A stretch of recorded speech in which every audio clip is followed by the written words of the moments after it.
Hey guys, so I just wrapped up a commercial shoot where we created some high-end product images of perfume bottles. And I thought that this is a good time to share with you guys how exactly I do focus stacking for high-end product photography.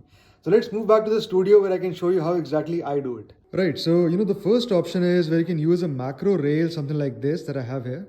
So you mount the camera on the plate, and then if you look here, there's a scale.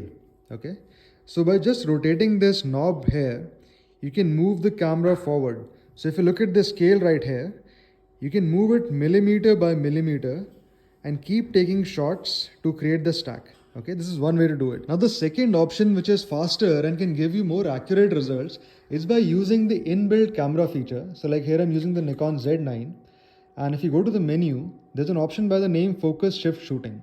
So if I go inside this menu, again I'll see several options here. The first one is number of shots. Now this really depends on the kind of photo that you're creating, that how many shots do you want to get the entire product in focus. Okay, so it depends on how far your product is from the camera. So this is, you can get this accurate number just by experimenting, by doing a dry run. Okay, so I've kept it to 9 here because I know that in 9 shots I'm getting the entire product in focus. The next option here is the focus step width. Now this is the most important one here, because focus step width simply means that by how much distance you want the focal plane to move between every single shot. Okay, so I always keep it to the smallest number in the menu. So like here, if you go inside, you will see that the smallest number is 1. So I always keep it to 1 for product photography. Okay.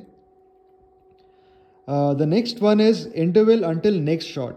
So I've kept it to 3 seconds because I'm using all my lights or most of my lights at their max power. So I want the camera to wait for 3 seconds before it takes the next shot. So that in the meantime, the lights are recycled back to their max power. Okay. So this way I get consistent exposure between all the shots. And of course, we don't need to lock in the exposure because we are using strobes in studio, so it doesn't matter. So I've kept it to off. So this is the setting.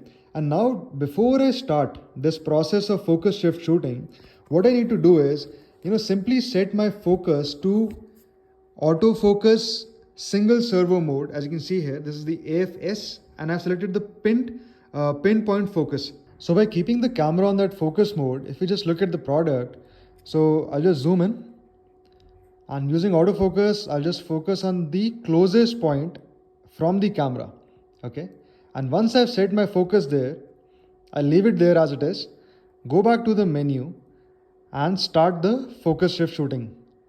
Okay, but before I do that, let me show you how to find the closest focal point on the product. So the easiest way to find the closest point on the product is simply by holding a card against the lens and moving it parallel to the focal plane and see where it touches the product first.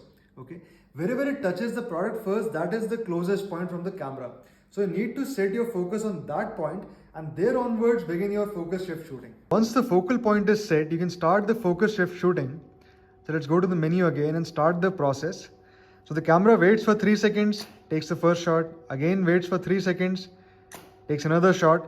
And this is how I create a stack for product shoots. Right guys, so this is how I do focus stacking for high-end product photography. And once I have the stack, the set of images, I use Helicon Focus to create the final result.